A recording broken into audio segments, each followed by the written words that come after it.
Shalom nagaan isiniif baay'atu maatii miidiyaa dirree barnootaa akkamnaaf jirtu an obboleessi keessan Oliyaad baratichi nagaa koodha waaqayyoof galanna ta'u kun tutoriaalii koorsii moral and citizenship education jedhamu irratti isiniif kennamaa turedha.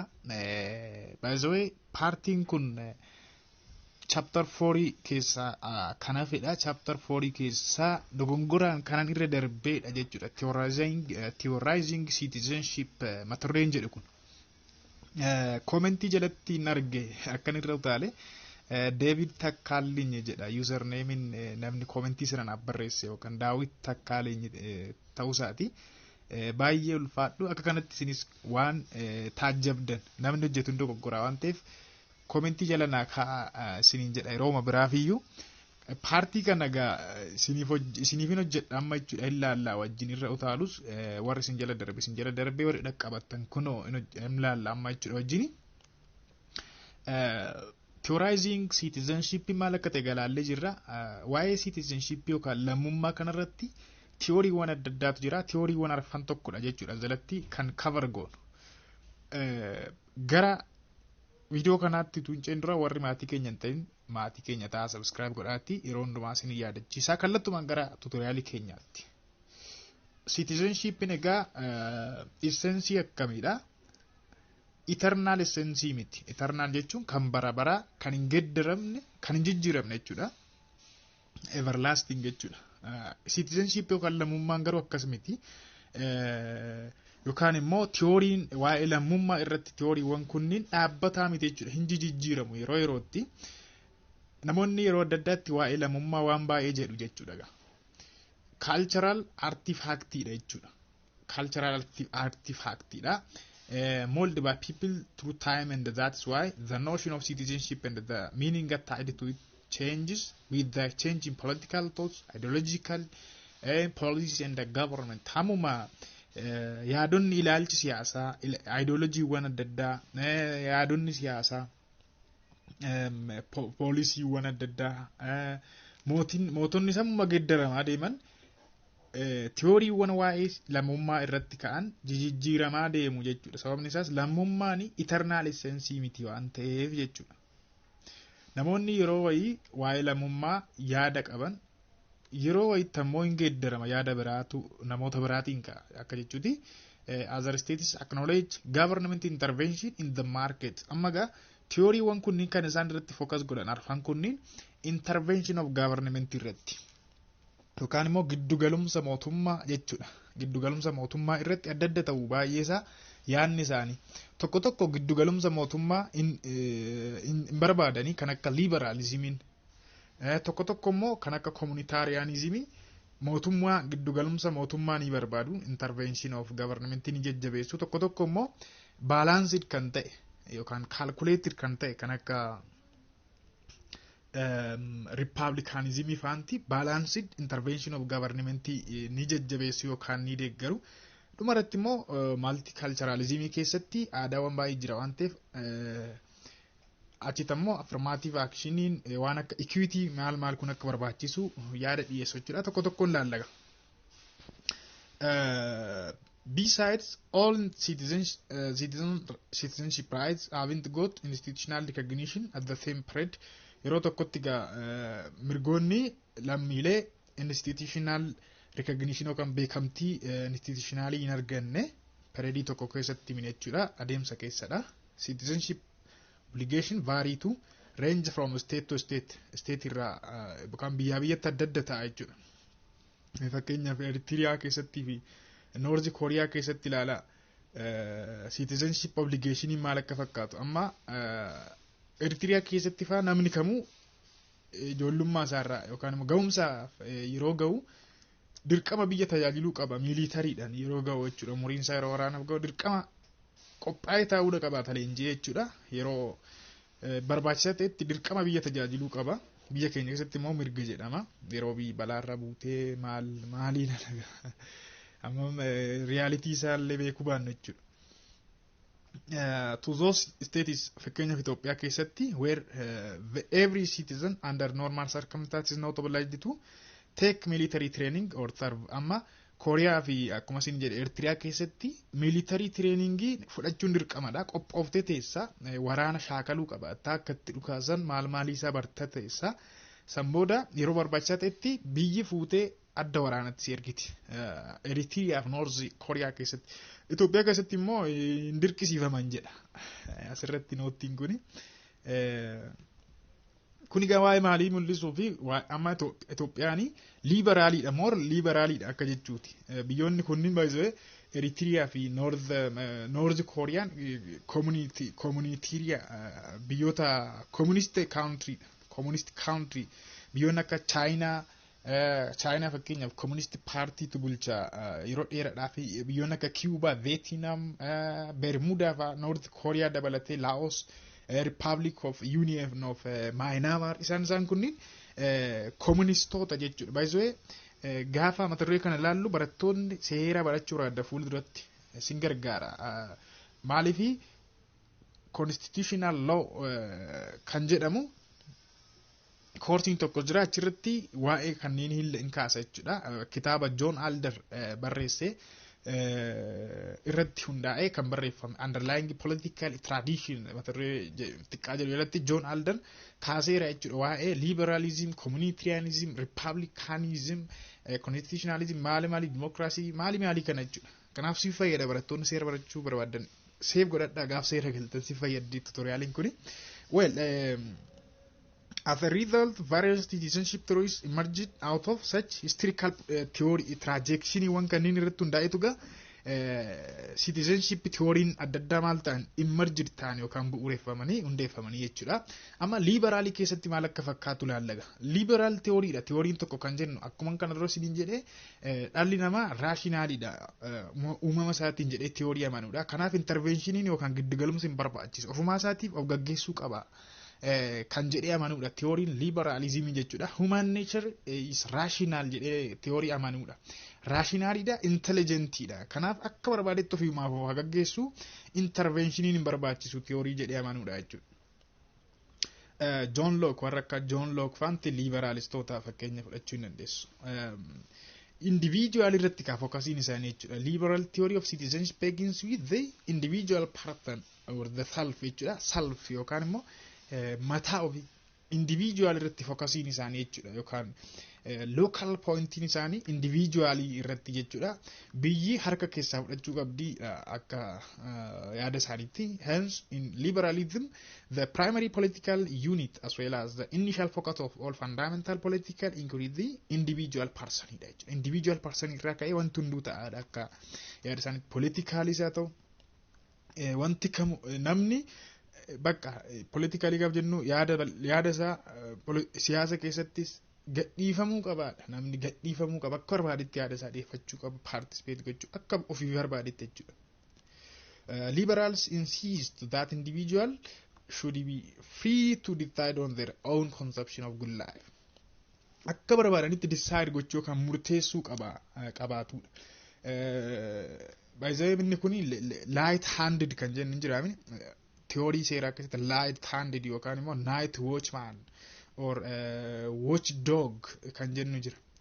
Night watchman jechuun akka reeferiin beektuuni harka keessaa fudhachuu qaba mootummaani. Just light handed jechuun harki isaa salphachuu qaba. Harki mootummaa xiqqaachuu qaba. Uummanni akkuma barbaadu ofii isaa individualonni jechuudha. Ofii isaaniitti decide godhuu qabu warra jedhanidha jechuudha. And advocates of this thought argue that individual citizens act rationally kuma sinin jedhe jechuudha. Rationally, intelligently act godhu. Beekaadha dhalli namaa rationallyidha. Indogoggoru sababeessa salphaatti indogoggoru akka jechuuti. Corresponding to the constitution and the law of the state to advance their own interest jedhu. Akkuma isin jedhe egaa liberalism focusing isaanii individual irratti groupii irratti miti jechuudha. Individual irratti freedom fi liberty irratti xiyyeeffannoon isaanii jechuudha. Amma egaa freedom fi liberty irrattidha jechuudha. Dhiifamuu qaba namni freedom qabaachuu qaba, liberty isaa eegamuu fi qaba kan jedhu. Keessumaa negative liberty kan jennu jila John Alder gaafa kaasu negative liberty fi positive liberty kan jedhamu gosa lamadha liberty. Negative liberty jechuun dhiifamuu qaba yookaan ofumaa isaanii exercise godhu kan jedhudha. Positive liberty kan deeggaru fakkeenyaaf communitarianismiin jechuudha. Sorry, Republicanismiin positive liberty dha kan isaan deeggaran. Positive liberty jechuun liberty kee yookaan birmadummaa kee yookaan bilisummaa kee namni biraan akkati bilisummaa keetti fayyadamtuuf enforce gochuu qaba. Fakkeenyaaf filannoon mirgamini. Filannoon amma mirga namni kamuu liberty freedom qaba filachuudhaaf garuu ofii masaatiif jecha mootummaan maal godha yeroo tokko namni akka filatu enforce godha yookaan immoo forced godha jechuudha. Dirqamsiisee filachiise filannoon sun garuu mirgaamsila. Kana negative liberty kan jennu liberty ta'e ofumaa keenya kan exercise godhu left for citizens kan jennuun jechuudha. Well, akkuma isin jedhe ka light hand yookaan immoo maal jenna amma nama biraa hin miidhinitti namni kam akka barbaade act gochuu hin danda'a. Harm principle kan jedhuun kaasa John Alden harm principle jechuun hamma nama biraa hin miidhinitti akka barbaade dalaguu hin danda'a namni kamuu waan jedhu jechuudha. Well, critics qaba ka yookaan qeeqama theory kun. Theory kun maaliif qeeqama yoo jettan tokko individually how can individuals be or are prevented from destroying each other and from destroying the basis of their mutual benefit interaction. Amma nama yoo dhiise mootummaan akkuma barbaadan act godha jedhe yoo dhiise wal miidhuu hin danda'ani. Destroying each other akkamitti gaama akka waliin isaan akka waliin balleessine gochuu dandeenyaadha nama yoo akkuma barbaade decide godhu act godhu jennee yoo gadhiifne jechuudha. Kanaaf kun rakkoo isa jalqabaati yookaan criticism jechuudha. Qeeqni kan irratti dhiyaatudha. Secondly, privatization of personality maal godha? Valorize godha. Affirmatively jechuudha. Yookaan immoo enhance godhan jajjabeessa.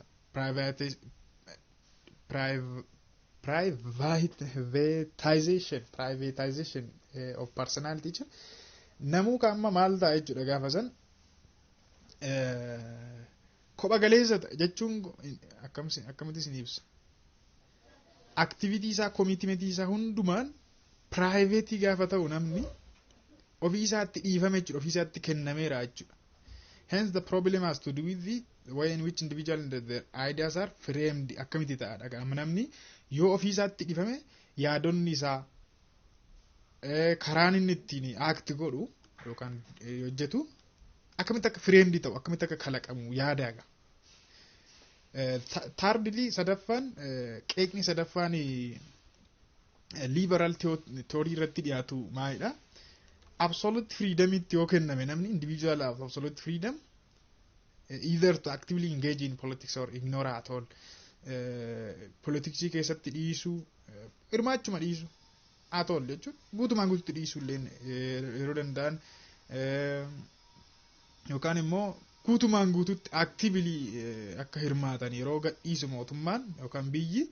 Did you think from this the citizens do not only have the right to participate in the political affair of their country but also the right to not to engage in and then retreat into their private pursuit of which akka barbaadan act gochuu danda'u jechuudha. Sadaffaan inequality jajjabeessa liberalism. Inequality jajjabeessa gaafa jennu namoonni akkuma ofii barbaadetti jiraata yoo ta'e wal gaggataa dhufa jechuudha namni wal caccaalaa dhufa qabeenya wal gaggataa dhufa dureessuma ta'etti faayyees immoo hiyyummaa isaa itti cimaa hiyyummaa isaa inuma itti cimaa. Kanaaf inequality jajjabeessa jechuudha. That inequalities are right out of difference in individual talent adda addaa qaba valuewwan adda addaa choice adda addaa qaba miti namni uumamaani difference moreover that the state cannot seek to face without endangering citizens liberties. Mootummaan akkasumatti yoo isaan dhiise booda inequality'n kun garamitti deema keessumaa akka marxism jedhutti gara wal cunqursuutti dhufa jechuudha.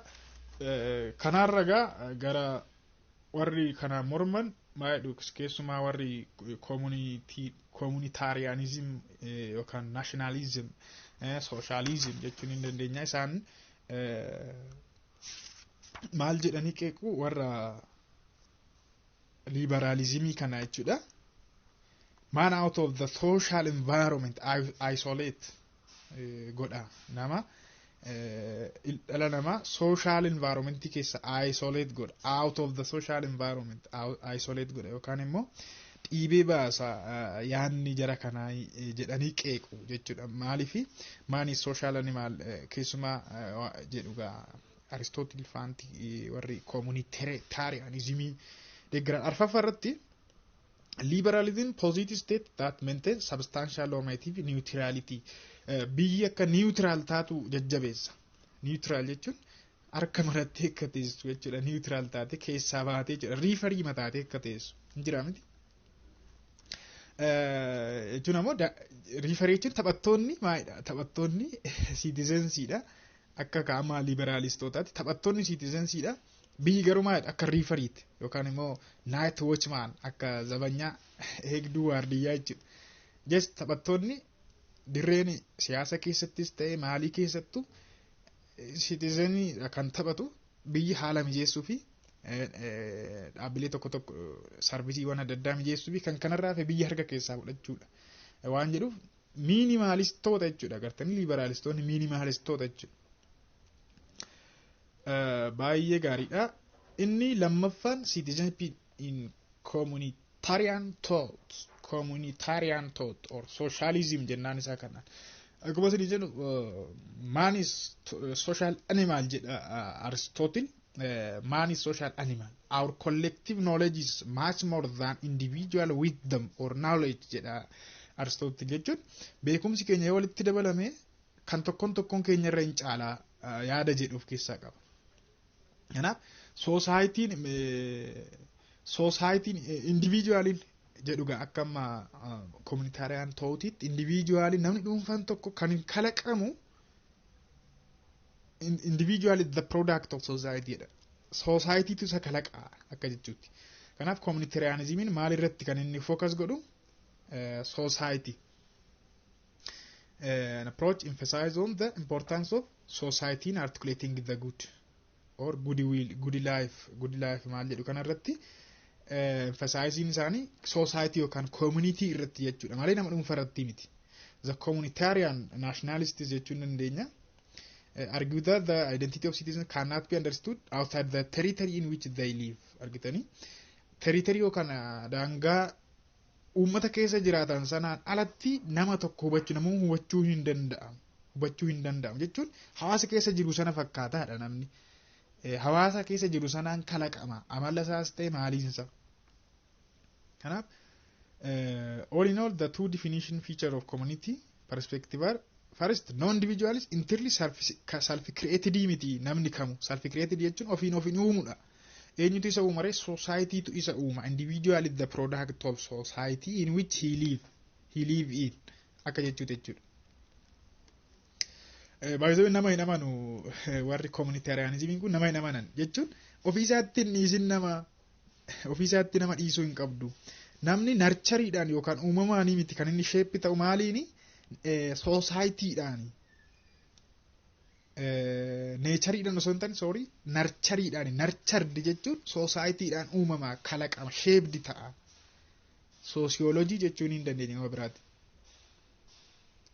Naaf ofiisaatti nama inni isinii namni of balleessa wal balleessa waan ta'eef akka jechuuti nama hin amanu jechuudha. Well Republican thought'itti ceena. Moo asirratti waa jennuti akkuma isin jedhe biyyoonni communistii biyyoonni ta'an baay'ee biyyoota cunqursitoota jedhamu. Maaliifi individualidhaaf mirga hin kennan biyyoonni akka China maaliin kun individual rightidhaaf amma kana iddoon laatanii akka communitytti jechuudha. Akka community socialist Raashiyaa duraanii soo fudhattan fakkeenyaaf Sovietiin Raashiyaa socialistii turte. Hundinuu communitarianismii ture jechuudha sirni sun. Walooti malee individually acting godhu jechuudha. Maaliifi namni you are nothing without society. As fish cannot live with water kan jedhu hin jira. namni qurxummii bishaan keessa baatee jiraachuu akkuma dandeenyatti soosaayitii kan hawaasa keessa baatee homaayyuu miti'eeti jiraachuu hin dandeessu. Kooperaatiiviidha namni uumama isaatii waan ta'eef nama wajjin jiraatama. Waa'een akkasumatti akkasitti uume nama wajjin akka jiraattu malee kophaas hin uumne waan ta'eef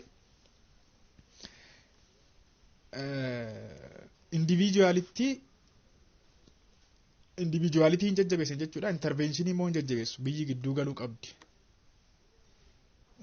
Biyyi gidduu galtee maali gochuu qabna gaa sooshaalistii gaa fudhattan sirna dargii faagaa fudhattan amma maarkeetii keessa isaa ta'u maalii keessa poolitiksii keessa mootummaatu gidduu gala jechuudha. Mootummaatu gidduu sii gala malee individual akka barbaadde acting gootu jechuudha. Akka barbaadde deciding gootu. Kanaaf sooshaalistoota warri ta'an cunqursitoota jedhama. Mirga dhiibu keessa galanii jechuudha. Hamma kana hojjenne hingaa gara inni sadaffaan riippaabilikaantootiidha. Republicanismiin immoo akkuma isin jedhe gidduu lamaan jira jechuudha. Calculated interventionidha kan inni deeggaru. Calculated or limited government intervention. Akka liberalismii guutummaatti mootummaan keessaa bahu harka keessaa fudhachuu qabaataa hin jedhu. Immoo akka communitarianismis immoo akraarii miti. Mootummaan guutummaatti keessa seenuu qaba. Poolisii, ikonomii irratti, maalii irratti, siyaasa irratti mootummaan baasuu qaba, mootummaan to'achuu qaban jedhu. Giddu galeessatti limited kan daange, calculated kan herreegame. Kanaaf walumaa gala maal mormu jechuudha Ripaabilikaanonni. Arbitrary intervention kan jennu jira. Arbitrary intervention jechuun interventionii hin barbaachifne wayii jechuudha. Mootummaan kanas yoo gidduu galin ta'u bakka itti gidduu qabutti gidduu galuu qaba, bakka itti sangalchiin immoo harka keessaa fudhachuu qaba akka jechuuti. Republican citizenship theory put emphasis on both individual and the group rights jechuun individualidhaafis group rightidhaafis hamma tokko iddoo qabu jechuudha jarri warri Republican tootii gaggeessan adeemsisan. Bazee constitution biyya keenya gaaf laaltan amma constitutional law keessatti fudhattu siniin jedhee jira mata duree kana bal'inaani. Boqonnuma artikilii ma tokkorraa gaafa kaatanii keewwata ma tokkorraa jechuudha heeraa biyya keenya. Itti waamamni Itoophiyaa nomenclature of the state jedhee gaafa ka'u itti waamamni Itoophiyaa kan maqaan ishee jechuudha maqaan biyyattiin itti waamamu FDR'dha. FDRE Federal Democratic and Republic of Ethiopia jedhamuudhaan jechuudha. Gata Republic yaanni jedhu keessa jira. Republic jechuun individual rightidhaafis iddoo qaba. Akkasuma group rightidhaafis iddoo kennaa jechuudha. Group right fakkeenyaaf mirga aadaa maalii kana mirga fakkeenya lafarratti lafti kan uummata Itoophiyaa fi kan biyyaati jedha. Kun group rightidha. Akka individual rightittis immoo hin jira jechuudha. Liberalismidhaafis iddoo guddaa hin kenna. Republicanism illee of keessaa qabata jechuudha. Kanaaf means Republican told attempt to incorporate liberal notion jechuun liberalismidhaafis iddoo qaba of the self-interested individual within the communitarian framework of the egalitarian and the community belonging. Like communitarian thought, it emphasizes on what band citizens together in particular community waan hawaasa tokko walitti fakkeenyaaf heera biyya keenya keessatti mirga aadaa maaliin kun waan hawaasa walitti hidhuudha. Culture maaliin kun isaaniifis iddoo qabu jechuudha. Republicaaniin jechuudha. Republican bazee Republicanismiin common good waan jedhamu wayii jajjabeessu. Common good hirmaachuu qaba namu kitaaba keessanirraa ilaaluu hin dandeessu sirriitti bal'isee hin jira. Participate godhuu qaba active participation for common good. Maal jechuudha?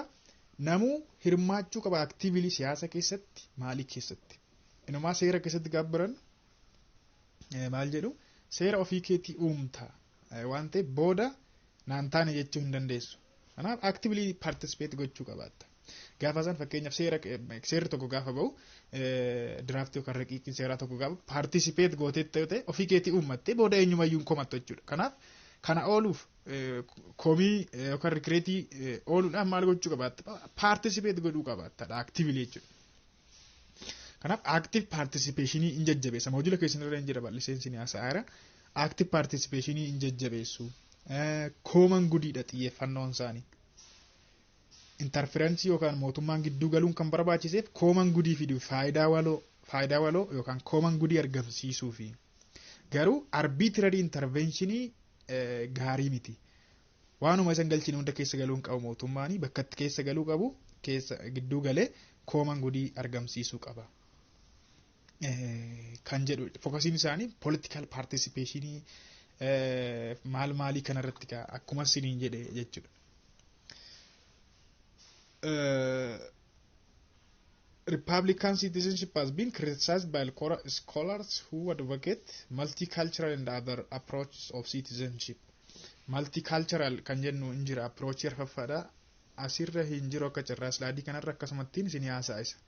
Multiculturalism. Moojila keessanirra hin jira 4.724 jedha asirratti moojila korra 4.724 multicultural citizenship kan jedhu hin jira moojila isa motion qopheessa jechuudha ilaaluu hin dandeessu. Kanaaf hin qeeqama warri multicultural citizenship adeemsisan yookaan immoo theory multicultural citizenship kana warri advocateonni isaanii jechuudha. Yookaan warri deeggaran hin qeequ jechuudha theory republicanii kana. The first is that the Republican conception of citizenship is no longer realistic miti jechuun realistic de facto miti akka jechuuti realistic miti jechuun hojiirra oolmaan isaa amma kana miti jechuudha. Ideally yookaan immoo akkasumatti waraqaa marra barreeffamee waan jiru yookaan yaadama sadarkaa yaadatti waan jiru dabalee realistic miti. Appilaa hin ta'uudha jedhaniitu qeequ jechuudha. Inni arfaffaan akkuma isin jedhe multicultural citizenship dha. Multicultural citizenship ammoo yaanni isaanii aadaa baay'eetu afaan baay'eetu maalii baay'eetu jira. Diversity dha. Biyya tokko keessa aadaa baay'ee afaan baay'ee maaliitu jira. Kanaaf jecha maaltu barbaachisa equity waan jedhamu irratti kan isaan xiyyeeffatan equity.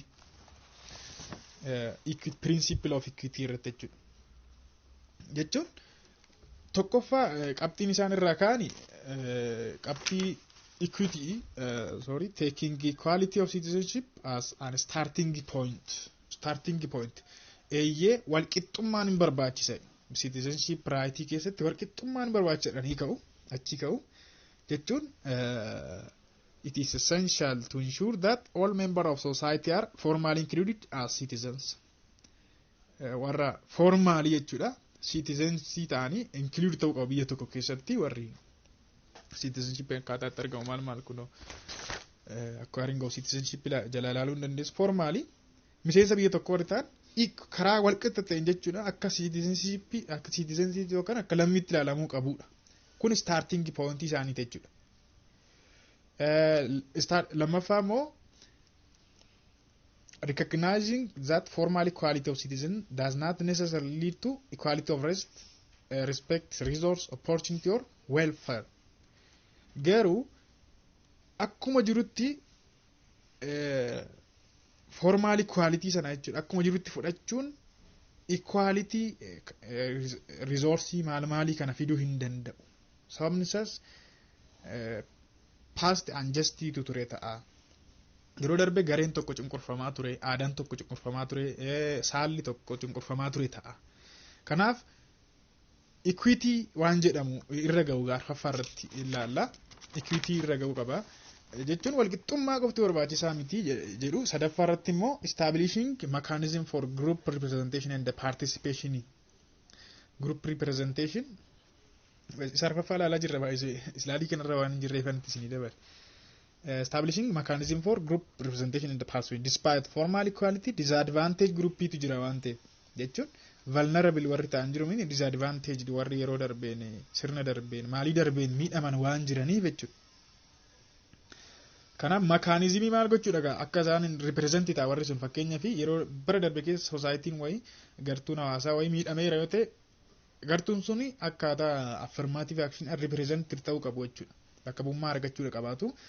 Arfaffaa differential treatment for people with different characters, needs and wants jedhanii xumura jechuudha akka kanatti. Kun immoo equity jechuun treating equals equally jedhamiti Aristotle.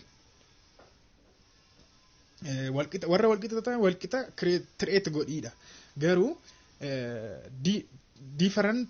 differential treatment for people with different characteristics, needs and wants jechuun niidiin isaanii, wantiin isaanii, amaleen karaakteriin isaanii adda adda yoo ta'e karaa adda ta'een karaa adda addaatiin treat godhi. Mee fakkeenyaaf affirmative action fudhadhame dhiiruma fi dubara gidduu yeroo darbe unjust action ture paastii keessa. Kanaaf jecha namoota kana waluma qixattee akkaataa wal qixa ta'een yookaan wal fakkaataa ta'een treat gochuu qabdu jechuudha.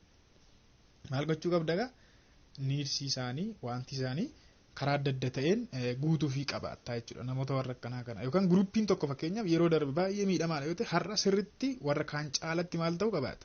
Fayyadamuu qabaata jechuudha. Kun unjust actionii sirreessuuf. Lammaffaa immoo vulnerable group warra ta'an. Vulnerability egaa inclusive keessatti barataniitu. Vulnerability kun socially vulnerable ta'a, kun politically vulnerable ta'a, kun immoo gender karaa biological vulnerability ta'uu danda'a.